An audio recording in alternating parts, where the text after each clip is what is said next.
At 7:13 a.m., a text from my dad arrived. "You're officially not part of this family. You never were." I didn't reply, not because I lacked a response, but because I was finally done pretending. I was done pretending I owed them anything after all I had given. They wanted me out, so I was out. By 7:24. I had already logged into the property title account and removed my name from the lake house they couldn't afford without me. I transferred full ownership to them, so the next quarter's property tax would land squarely in their laps. I revoked their access to the generational fund I had created and contributed to for nearly a decade. $500 a month they had grown to rely on like oxygen gone. At 7:36, sent the necessary papers to my attorney to terminate all joint investments and formally sever from the LLC. My sister called 7 times by 7:43. I ignored every call. At 9:12, my mom left a voicemail, her voice cracking as she asked, "Why are the lawyers involved?" I simply texted her back one line, "Ask your youngest." This wasn't about revenge, at least not at that point. It was about escaping a house of cards before it toppled and took me with it. But here's the thing. When people get used to you carrying their weight, they don't know what to do when you put it down. My dad had always treated the family like a business, but when the business failed, it suddenly became a family emergency. And guess who was always the emergency fund? I was the one who bailed them out when a freight company lost half their inventory. I was the one who paid the attorney when they got hit with a zoning violation. I'm the one who worked nights to build the generational trust while they took vacations and called them strategy retreats. They never thanked me. They just expected it, as if I owed it to them for being born.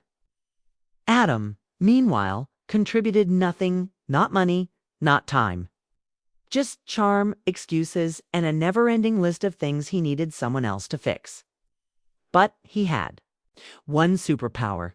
He knew exactly what our parents wanted to hear. He could twist my caution into disloyalty, my silence into arrogance, my patience into a threat. He told them I was planning to dissolve the company behind their backs, secretly transferring assets and cutting them out of something I had created for them, and they didn't even bother to ask if it was true. They just sent the text. The irony is that I never planned to leave, but now I was. And I wouldn't be their fixer anymore. The quiet daughter who showed up, cleaned up, and never asked for credit. They had picked Adam, now they could have him.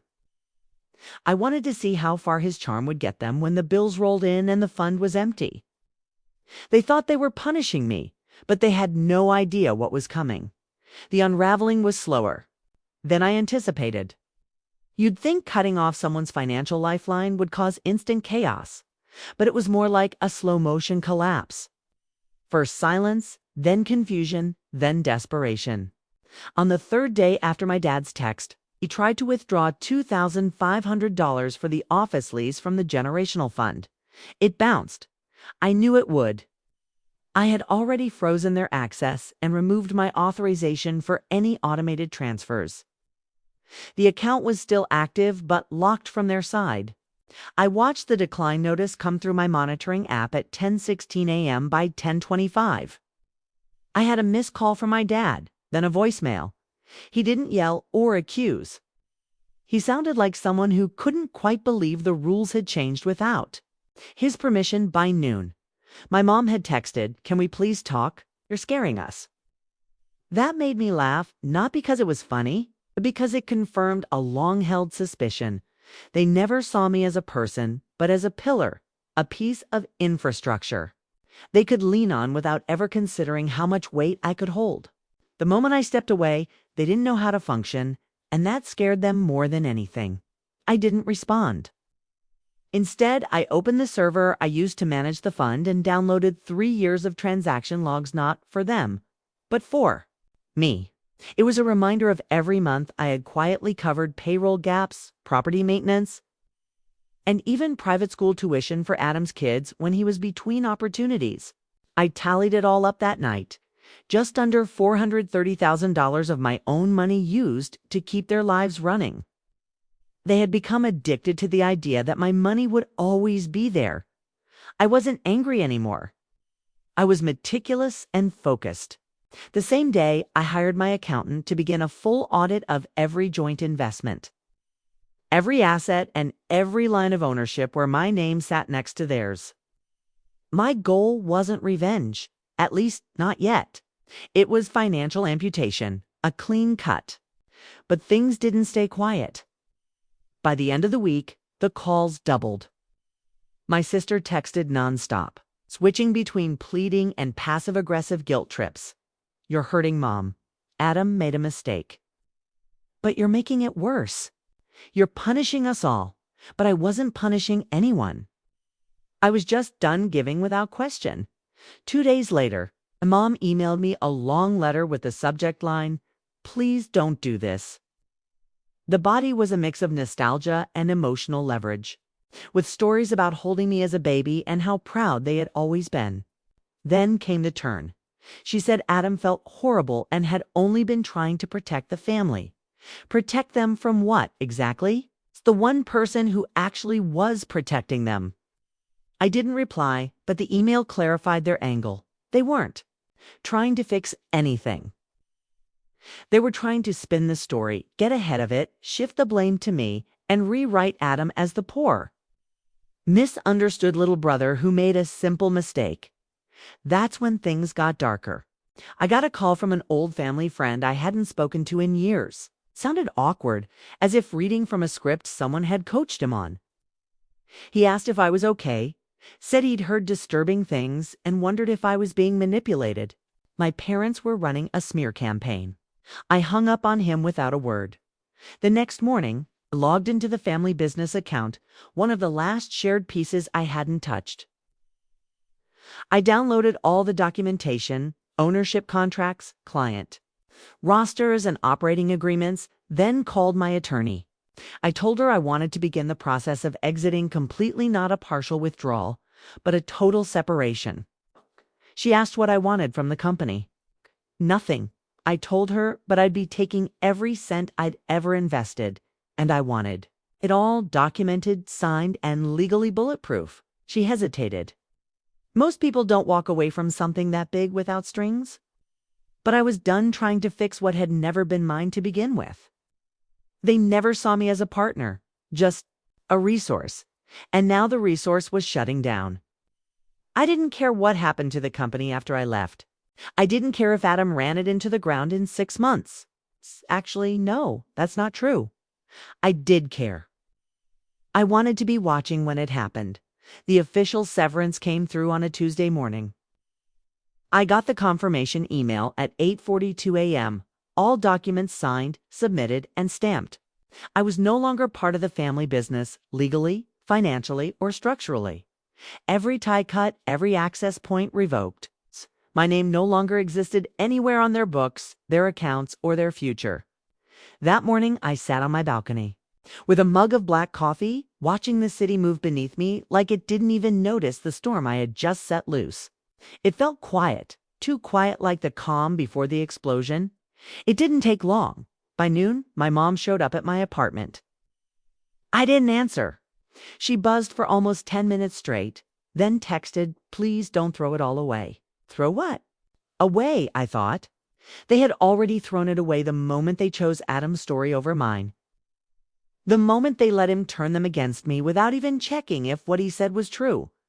This wasn't about business or money anymore. It was about respect. And for the first time in my life, I realized I didn't owe them any. After that, they tried everything. First came the guilt. My dad left a message saying he understood now and that maybe they had overreacted. My mom sent voice notes pretending nothing had happened, talking about a new marketing idea as if I was still on board.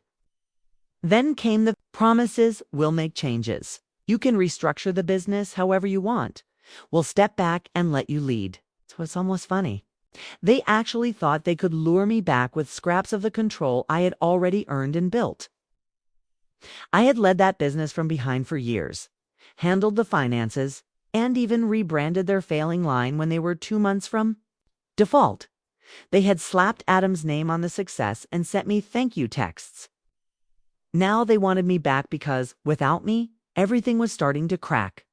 But I wasn't going back. I didn't reply to any of it. Instead, I doubled down. I met with my accountant again and started redirecting my reclaimed investments into a separate venture I had sketched out years ago. Back when I first realized I'd never have a true place in that business unless I owned it entirely. It hadn't felt right then, but now it did. I registered a new LLC, filed the paperwork, and started calling former clients not to poach, but just to let them know I was doing something new. If they were interested, great. If not, no hard feelings. But most of them had always preferred working with me. I was the one who returned their calls, solved their problems, and cleaned up the messes Adam created. The first contract came in a week later, then another, then two more. Meanwhile, things on their end were slipping. Adam had been bluffing his whole life. Now he had to perform, and he couldn't. He didn't understand supply chains, budgeting, or taxes. My dad started emailing me questions like I was still on payroll. I didn't answer. 3 weeks after my exit, I got a call from Adam. He didn't start with an apology or even ask how I was. He asked if I was hiring.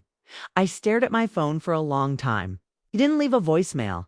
3 days later, he texted, "Hey, I heard you're doing something new. Any chance you're looking for help?"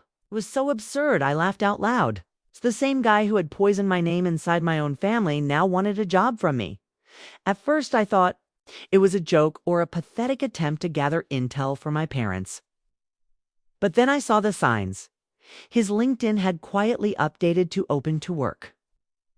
And his posts about entrepreneurship and legacy building had stopped. Whatever mask he'd been wearing had started to slip. I didn't respond. Instead, I messaged someone else. Her name was Clara, project manager we'd worked with for years who left quietly after clashing with Adam. I remembered how good she was, precise, no drama, and she got things done. She replied within the hour, and we set up a meeting. Within a week, I had 5 former vendors back on my side, 2 major clients signed, and a small but sharp team forming. People were excited to work with me, not because I was flashy, but because I followed through. Word was spreading that I was building something real and stable. Then came the real curveball. My mom invited me to dinner, not with an email, but with a handwritten card delivered to my office with the restaurant reservation tucked inside. "We just want to talk. No pressure. Please come." She was trying to reset the board, pretending nothing had happened. A warm dinner, a few emotional lines, maybe some reminiscing, and then the pivot. "And so, how can we make this right?" I didn't go, but I sent someone else that morning. I finally responded to Adam's message. "Come in tomorrow at 9 o'clock. Let's talk." He showed up early, overdressed, wearing a watch I knew he couldn't afford anymore. He didn't ask about the business or apologize. He acted like it was a networking meeting. I listened as he pitched himself, then slid a contract across the table. Entry level, no equity, no title, and a modest base salary. I watched him read it twice, his eyes twitching when he hit the probationary clause. He asked if it was a joke. I said no. He left without signing, too proud to accept it. I knew he'd be back. The next morning, he was. No questions, just the signature and a handshake that felt more like a surrender. Word got around fast. My parents didn't say anything at first. Then, a week later, I got a long, rambling, vaguely apologetic email from my dad. Buried halfway through was the line that said everything. "We just don't understand why you're doing this to us." As if this was punishment. As if it wasn't just the natural end of something that had rotted long before I ever touched it. The truth was, I wasn't doing it to them. I was doing it without them. 3 weeks after Adam signed the contract, the cracks in my parents' business became impossible to hide. Their largest supplier cut them off due to unpaid invoices, and 2 long-standing clients jumped ship. One of them joined my roster without me even reaching out. I got a polite email from their rep saying they preferred clear communication and timely delivery. which I knew was code for "we're done waiting on Adam." But the real shift came when my parents found out Adam was working for me. They didn't hear it from him. I knew he hadn't told them, probably out of shame. They found out through a client who assumed they all still talked. My mom called me first. I let it go to voicemail and listened as she talked in circles. She didn't sound angry, just bewildered, like she couldn't understand how everything had flipped. She said something about betrayal and loyalty, that this was a slap in the face. I didn't reply. There was nothing left to say. But what surprised me most was how quickly their attitude toward Adam changed. He was suddenly the scapegoat. I heard it from my sister, who called late one night after too much wine and unloaded everything. Mom says he humiliated them. Dad called him a traitor. They're saying he manipulated everyone, including you. That part made me pause. Including me? They still couldn't see that I had never been the one manipulated. Adam had been their reflection. He did what they trained him to do: protect the illusion, no matter the cost. And when that illusion shattered, they hated him for it. Not because he broke anything, but because I didn't. Because I walked away and built something better. And now, watching from the outside, they finally saw what I had been holding up all along. Meanwhile, Adam changed slowly. He stopped showing up late, started asking real questions, and kept his head down in meetings. I wasn't sure if it was guilt, desperation, or just finally growing up. But whatever it was, I didn't question it. I let him earn it. Stayed late at the office to finalize a new contract. I found him still at his desk, sorting out a vendor issue that used to send him into a spiral of blame. I asked him what he was doing. He didn't even look up, just said, "I'm trying not to mess this up." It wasn't an apology, but it was close enough. The new company was thriving, smaller, leaner, but sharper. Clients trusted me because I didn't lie or overpromise. I just delivered. And the best part? No one could take it from me. But I wasn't done. While my parents tried to stay afloat, I was quietly negotiating something they hadn't even noticed: a quiet acquisition. Not of their business, that was too obvious and theatrical. I was after something else. A small logistics firm they depended on. The one that managed 70% of their regional distribution. They hadn't paid their contract in full for 2 months. I knew it because the owner called me asking if I knew whether they were still solvent. I didn't answer that question. Instead, I asked what it would take to buy him out. All of it.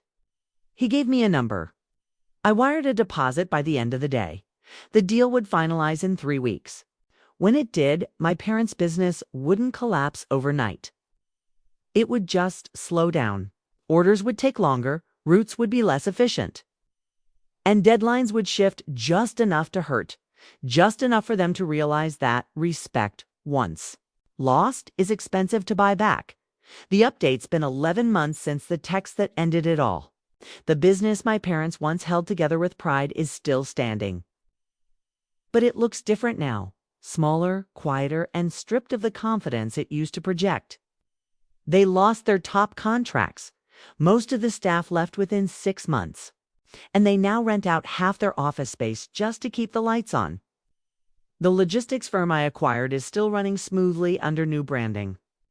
I kept the team, cleaned up their balance sheet, and absorbed their network. It became one of the best moves I've ever made. Adam is still with me, still shows up early, still keeps his head down. We don't talk about what happened. We work. That's the agreement. I don't trust him completely, but I've learned to separate trust from usefulness. He knows what side of the table he wants to be on now, and that's enough. My parents haven't tried to contact me again since the letter. I think they finally understood that this version of me isn't one they can manipulate, guilt, or steer. I don't hate them, or even feel angry anymore. I won't go back. That door closed the second they picked sides and then tried to rewrite history after the fact. I used to think family was unbreakable, that no matter what happened, blood would pull you back in. But I was wrong. Family isn't about blood. It's about value, respect, and mutual effort. Without those, it's just a contract you never signed. People say revenge is sweet. Maybe for some. For me, the real satisfaction came from walking away and building something of my own. Watching my life grow, not from what I took, but from what I stopped giving. Sometimes you have to let it all collapse to see who was holding what up. And sometimes you have to let people fall to find out if they ever really stood with you at all. I'm good now. That's the update. I'm good. Sometimes I catch myself thinking about how different it all could have been if they had just asked me. Instead of assuming, if Adam had told the truth, if they had seen me as more than a safety net. But those thoughts don't linger like they used to. They pass like traffic outside my window. I've stopped needing the version of family I used to chase. The people I have now, the ones who show up, contribute, and stay honest are more than enough. That's the thing about letting go. You don't just lose what hurt you, you make room for what you need.